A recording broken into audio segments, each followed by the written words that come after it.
Isang magandang araw po sa lahat. At sa ngayon ay ating sasagutin ang tanong kung paano ba daw pinuputol ang napakahabang tahid ng ating manok. Well, una, alamin natin kung bakit ito kailangan putulin. Kung bakit natin siya pinuputol. Ano bang meron dito sa tahid ng manok? Well, matatandaan natin na itong tahid ng manok ay ginagamit ng manok bilang armas sa kanilang panlaban. Ibig sabihin, nakakasakit. Yung nakakasakit itong tahid na ito, spar kung sa English.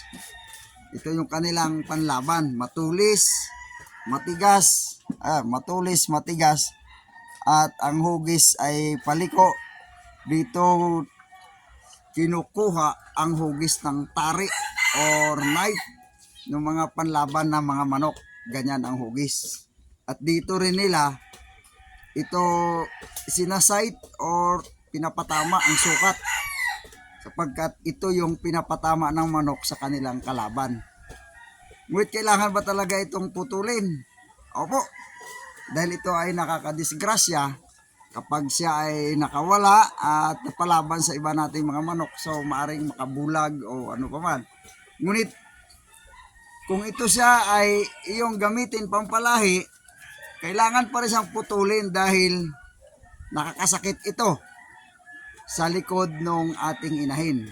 So kung makita mo ang kanyang posisyon kapag nakaganyan siya, at kapag siya ay pumatong sa likod ng ating inahin, ito ay kanyang nililiko. Kapag nililiko, nakatukod ito sa likod ng ating inahin. Kapag ang ating inahin ay first timer o bago, dumalaga, unang beses nagpakasta, maaring madala, masasaktan pag tumukod ito sa kanyang likod.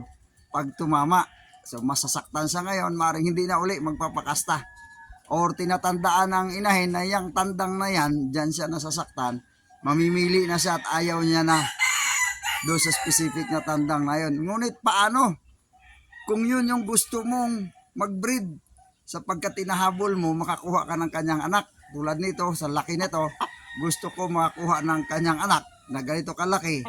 Pero paano kung inayawan na siya ng aking mga inahin? So magkakaproblema ako. Kaya mas maganda na putulin natin. Paano pinuputol? May kanya-kanyang paraan ng mga tao paano sila pinuputol. May mga traditional way, at sa ngayon may mga iba't iba ng paraan, lalo na yung mga sabungero, may mga design sila kung paano pinuputol, o hindi ko alam kung paano yon.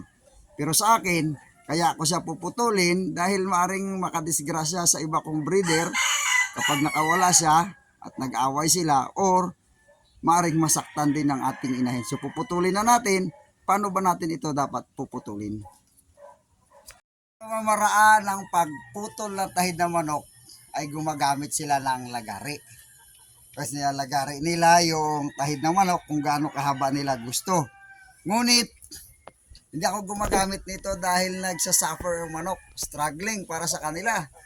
Dahil lalagariin mo yan, matagal mong matapos yan, at hilo ito dahil ito ay buto, tahid. So struggle ang manok kung kailan mo matapos. At tandaan niyo, kapag nagputol kayo ng tahid ng manok, mas maiksi yung tira, mas madugo. Kasi palapit ka ng palapit doon sa fresh na bahagi ng kanyang tahid.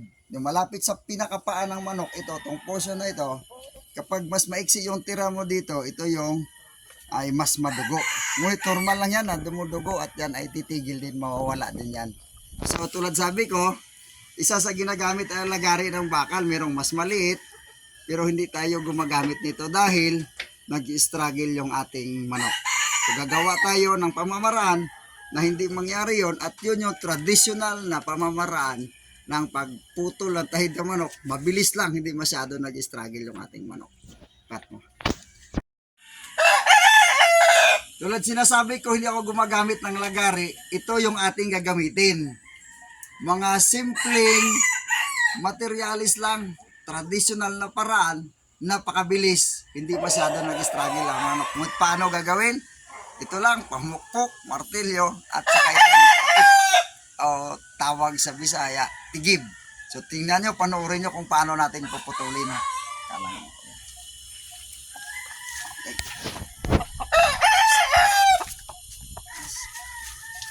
Ilagay mo, pahigain mo sa na ang tahid nakalapat ng maayos.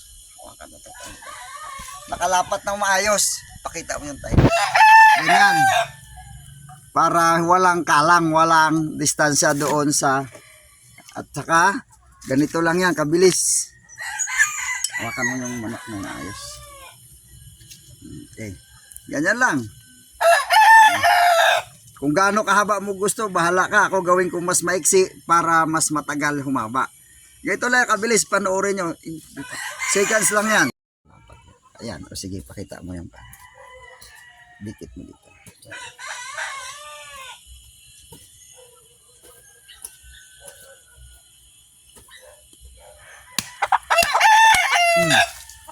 Okay na. Ayan na, putol na. Tulad na sabi ko sa inyo, madugo yan, pero normal lang yan. Di rin magtatagal, mawawala din yan. So, ganyan lang kabilis magputol ng tahid ng manok. Ayan o, wala na siya. Maiksi na. Okay?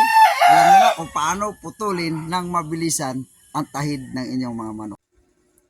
Thanks for watching my videos.